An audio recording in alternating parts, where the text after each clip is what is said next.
Hello, how's it going? Ignore all this mess in the background here, I'm just too lazy to tidy up. Well, I think I've been sitting on this for some time about the state of the UK and the Western world, and why is it failing? It's just becoming a joke now, especially UK under the Labour government. I mean, to be fair, it's never been good. Christ, they're all in it for them bloody selves. And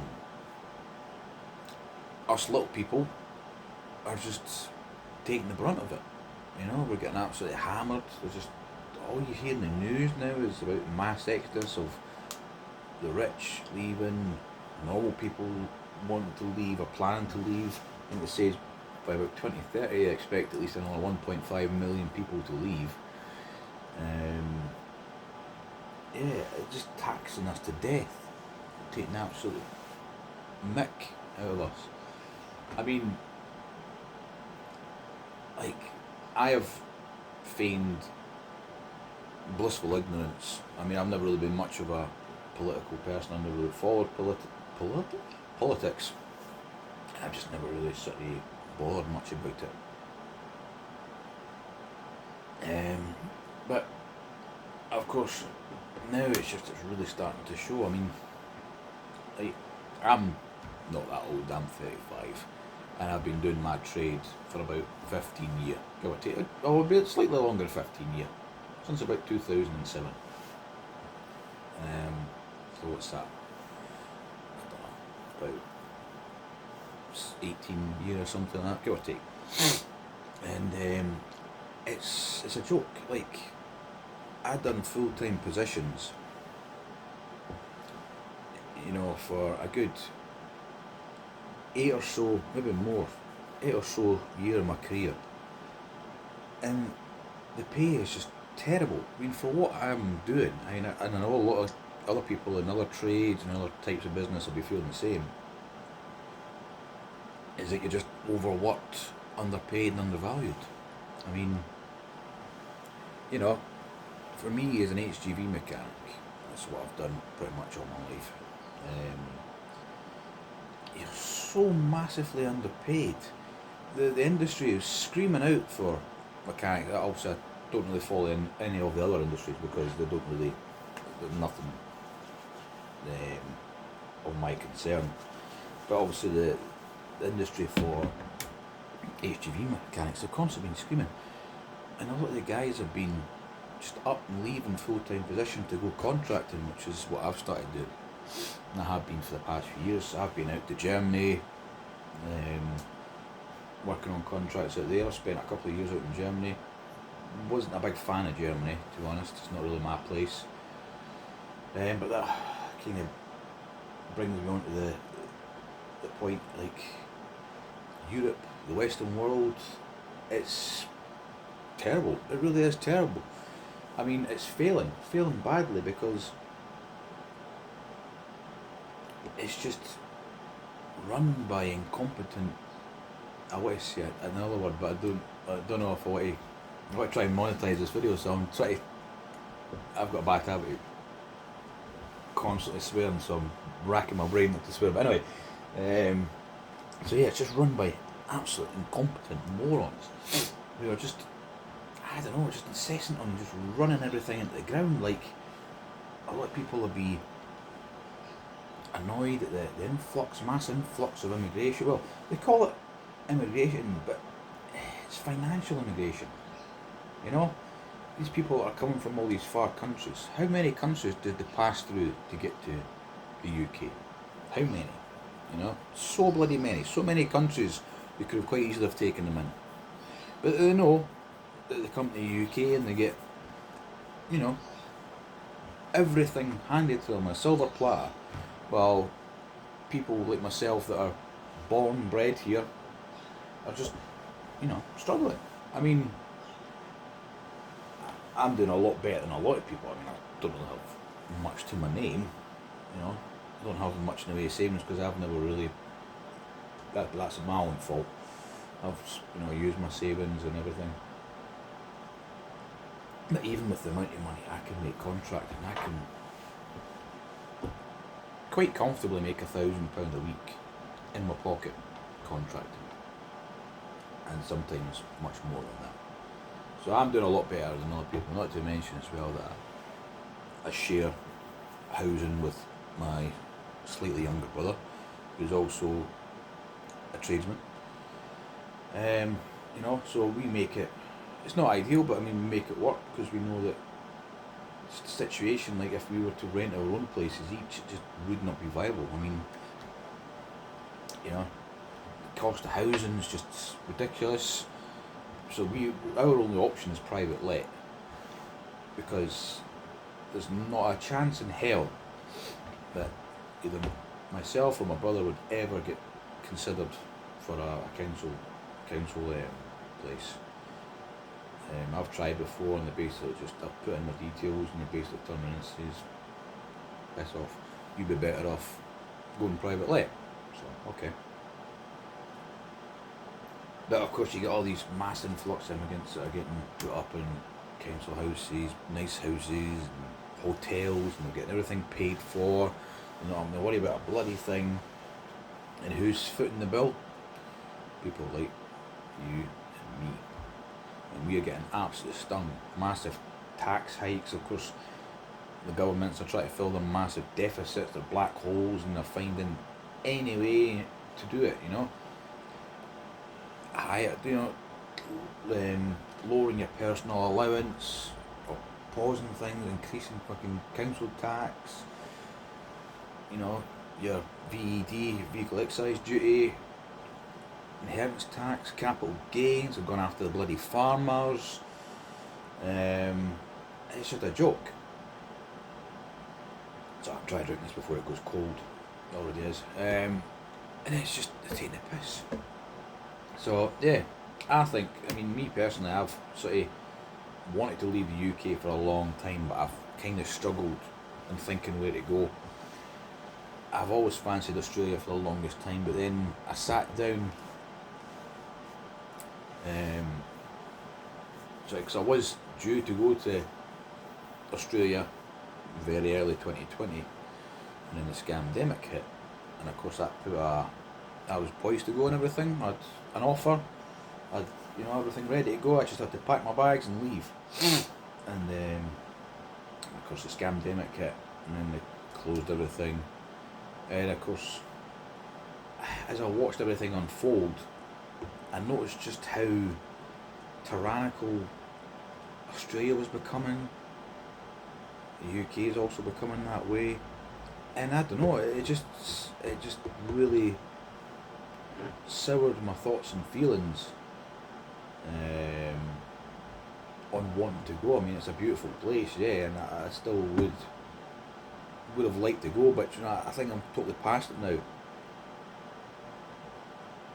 I even thought about America, but then of course America's got so many issues as well. To be honest, I wanted to go for the country lifestyle, because I'm a country music fan at heart, and always have been. So I've always quite fancied the idea of being out in the sticks and living that sort of semi-hillbilly lifestyle, a country boy lifestyle. But anyway, that's besides the point. However, I realise that there's so much better places to go. I mean, obviously the cost of living is just outrageous here. I mean, you're just paying to the nose for absolutely everything. Your food, your fuel, your housing. Excuse me. And yeah.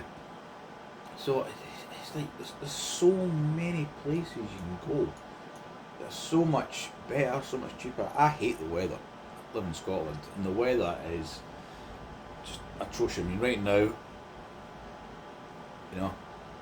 it'd blow the tits off a cheap hooker outside. It's that windy. Of course, I've just come back from 3 months in South America, visiting my partner, spending time with her out there.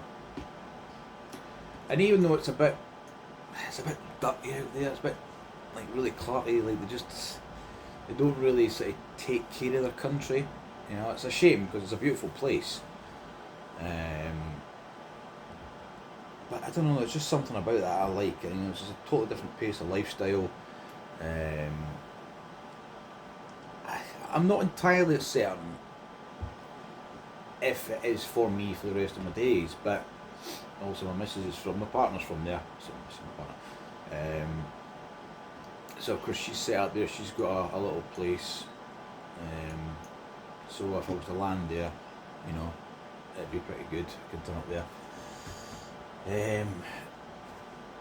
Yeah, so like I say, just so many places. I never thought I would want to live in South America because obviously it has its dangers, but everywhere's getting the same. Everywhere's turning the same. It's got its dangers, so it's just kind of weighing up the pros and cons. Obviously, the weather's so much nicer in South America, so much better. I mean, you're pretty much almost on the equator. So you get obviously your beautiful weather, you've got masses of land to explore. So it's so much better. I mean, me personally, I would never, because my partner wants to live somewhere cold, whereas I've lived in the cold my whole days. I don't want to go there. I know, I'm kind of giving my life story. But yeah, me personally, struck off the cards. I even thought Canada, but Canada's the same. So I'm thinking strike off United States, Canada, all of Europe. I wouldn't want to live in Russia or Asia. Well, certainly China anyway. Definitely not South Africa. I thought maybe South Africa as well for a while, like maybe Johannesburg. But I don't know. I'm not really sure. Australia, I think for me, struck off the map. But places it wouldn't be would be likes of Vietnam, Thailand, the Philippines, Singapore, Indonesia. I even thought about Japan. Japan would be quite a nice. I mean, I think they're still quite sort of strict with a lot of things, but there's a lot of beautiful landscaping in Japan. It's just, I don't know. I quite like this, like the lifestyle there. I think I've never been, but like obviously from what I've looked at and I've seen, I quite like it. But no, for me, I think South America's not a bad choice. It's masses of land there. The only thing that sort of puts me off as my trade is the average wage out there for my trade is about £500 a month, which is shocking. I'm easily making double that a week here in the UK. So my plan is to transition from manual labour into mental labour, if that's what you want to call it.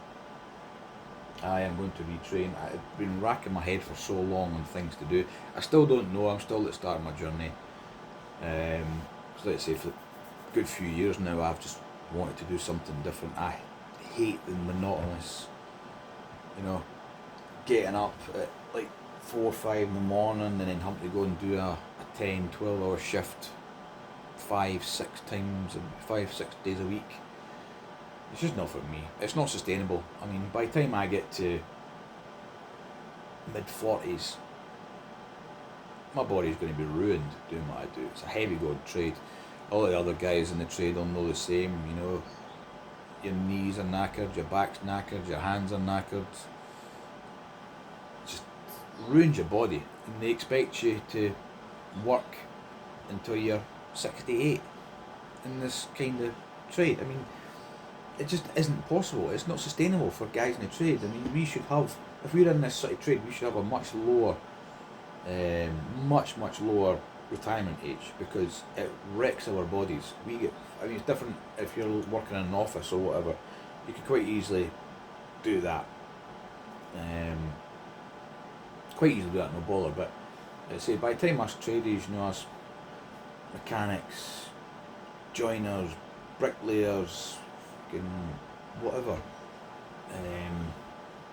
by the time we get to that retirement age, by the time we even get to 45ish, our body, I mean, I'm only 35 and I can still start to feel the effects on my body already. And it just isn't sustainable for a long time. So I'm going to transition into doing something online, cybersecurity. You know, there's so many options. You can do affiliate marketing. There's e-commerce. A lot of it looks a scam, and a lot of it probably is a scam. You just really got to do your research and really figure out what you want to do. What are you passionate about? Like for me, I'm still struggling on what I'm passionate about. I don't know. I do like travelling and exploring. I've got my 4x4. I do like travel and explore. The unfortunate thing about me though is where I want to go in South America, there are very strict laws on the importation of vehicles. It's that ridiculous that they will not allow vehicles in the country that are more than 2 years old, or that have more than like 32,000 kilometres on the odometer. It's beyond a joke, isn't it? And diesel vehicles, forget it. You ain't getting any diesel vehicles in the country. I mean, I might have heard that potentially, because my car's, I don't know, 35 plus year old, that potentially I may be able to bring it in under historic importation. However, I've read up online and a lot of people say just don't bother, because the costs involved to import that car, there's so much costs involved. Also, you got your shipping, and you got your tax, government taxes, state taxes, whatever else on top of that. So it's just not worth it. I mean, the car market is quite expensive out there. It's something that we would pay maybe £500 for back home in the UK. They're easily want upwards of £2,000-3,000. So there's, you know, a really strong market for used cars out there. Anyway, I'm getting off topic. But yeah, find out what you you enjoy, what you're passionate about, and then go on and learn to do something online, whether it's selling your own product, selling somebody else's products, or learning a new skill. I mean, there's so many sites out there. Just obviously, you know, maybe do a Trustpilot search to just make sure they're legit. You're not going to get scammed out your money. You can get your head down, do a few months training, and then hopefully you can start selling a new business, start your own business up, or even work for somebody else, depending on where you move to. I mean, like I say to myself, where I want to move to in South America, if I was consistently making £300 a week, I would be quite happy with that, because that's pretty much a month's wages, an average month's wages out there where I want to go. So yeah, if I was consistently making about £300 a week now, you ask yourself, how far would that get you in the UK? Not very far. So if I was making that, then I would quite happily sell up tomorrow, leave this place behind for good, and just sit on the sidelines and watch it sink, because that's what the UK is. It's a sinking ship, and it's been run by inept fuckwits who have no business running a country. You know, they're that incompetent that I wouldn't even leave them in charge of a tree. You know, I wouldn't even leave them in charge of a 1,000-year-old tree to take care of. And this is the kind of people we have running the country. And let's face it, it's never going to change. They're all in each other's pockets. They're all in it for themselves, to get what they can out of it, and then dip out and say, well, no longer my problem. See ya, I've made what I wanted to make, so bollocks to the rest of yous. And that's the way it's viewed. That's the way the whole Western world's going. You know, I mean, the USA is on the brink of collapse. Every empire eventually has collapsed under its own weight. You know, the Mongolian Empire, the fucking Ottoman Empire, the Rome Empire, you know, British Empire. The next one to go is the United States. And I feel, and also a lot of people feel, that Asia and in such China are going to be the new superpowers. It would have been Africa a long, long time ago. They would have been like the wealthiest, but they are the wealthiest land in the world. They have an abundance of natural minerals and just everything. But of course, they've been subdued by the Western nations for so many years, and they've been ransacked and robbed and God knows what else. So they've never been able to exploit themselves, their own natural resources. Otherwise, they would be the wealthiest nation ever. But anyway, so yeah, I would say join the mass exodus, leave the UK, leave it behind, sail up.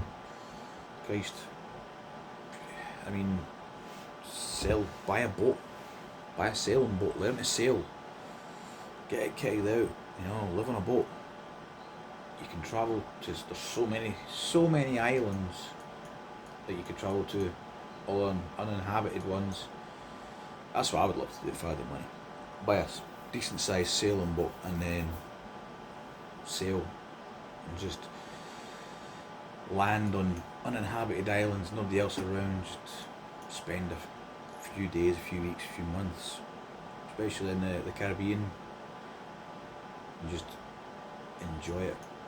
But yeah, anyway, I think I've ranted on enough. Yeah, I'll do some research and see what I'm going to rant about next, because I need to get all of this off my chest, because let's face it, so much pent up rage now that we all need to let it out, and thankfully we have the platforms to do it. So anyway, hopefully we'll catch you back again to listen to me rant for more stuff. And if you've got any suggestions on what I can maybe rant about, because usually if somebody comments, I maybe see something and I'll go off on a tangent and just start complaining about something. That's what we do best in the UK. We just complain because everything's shit. But yeah, so I'll leave us here and we'll catch you in the next one, hopefully. Bye.